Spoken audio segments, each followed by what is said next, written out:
মহাবীর কালো জাদু জানতো, যার সাহায্যে সে গ্রামের সবাইকে নিজের বশে করে নেয়। আসলে মহাবীর যখন ছোট ছিল তখন তার মাকে গ্রামের সবাই শয়তান জাদুকরণী বলে পিটিয়ে গ্রাম থেকে তাড়িয়ে দিয়েছিল। তাই মহাবীরকে কেউ ভালো চোখে দেখতো না। মহাবীর যখন বাকি বাচ্চাদের সাথে পড়তে বসতো তখন শিক্ষক তাকে মেরে সেখান থেকে সরিয়ে দিত।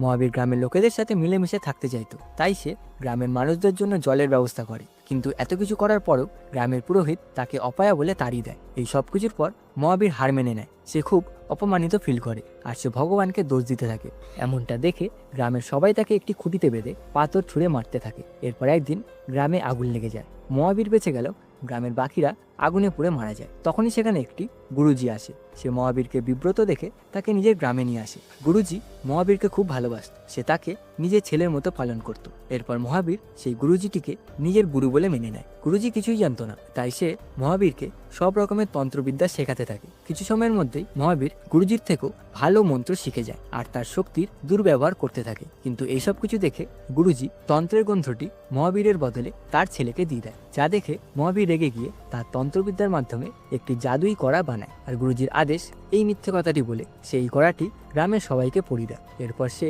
তার তন্ত্র শক্তি দিয়ে গুরুজিকে বন্দি করে নেয়। মহাবীরের এমন শক্তি দেখে গুরুজি অবাক হয়ে যায়। এরপর মহাবীর তার ব্যাগ থেকে তন্ত্রের গ্রন্থটি বের করে, যেটা সে গুরুজির ছেলেকে মেরে নিজের কাছে নিয়ে নিয়েছে। মহাবীর জানায় এই গ্রন্থ পড়ে সে এই শক্তি অর্জন করেছে। সে এটাও জানায় তার গ্রামে যে আগুন লেগেছিল সেটা সেই লাগিয়েছিল। গোটা গ্রামকে আগুনে পুড়িয়ে সে তার অপমানের বদলা নিয়েছে। এরপর গুরুজিকে বন্দি দেখে গ্রামের বাকিরা মহাবীরকে থামাতে আসে, কিন্তু মহাবীর সেই জাদুই করার সাহায্যে তাদের সবাইকে নিজের বশে করে নেয়। তার এই শক্তি গ্রামের সবাইকে ধীরে ধীরে মৃত্যুর দিকে নিয়ে যেতে থাকে। কিন্তু তখনই সেখানে একজন মহিলা চলে আসে। মহাবীরের ভবিষ্যৎ দেখে সে বুঝতে পারে মহাবীর এক রাক্ষসে পরিণত হয়েছে। এরপর মহিলাটি গ্রামের মানুষদের বাঁচানোর জন্য সেই জাদুই করাটি নিজের হাতে নিয়ে অগ্নি আহুতি দিয়ে দেয়। তার এই ত্যাগের ফলে গ্রামের সবাই মহাবীরের বশতা থেকে মুক্তি পায়।